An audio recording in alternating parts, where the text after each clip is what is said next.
May isang sumagot, sabi niya, Coach Max ako, idol ko si Devil.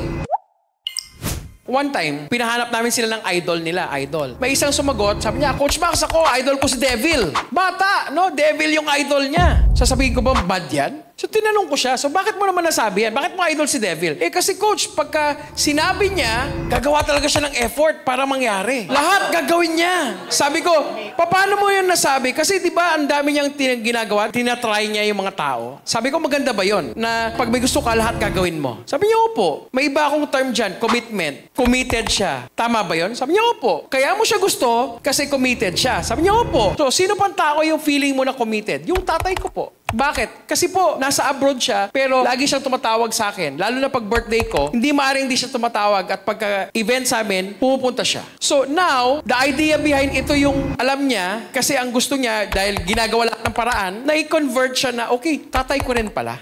Demonyo. But you get what I'm saying? So, in cases like that, I really have to watch out for my judgments.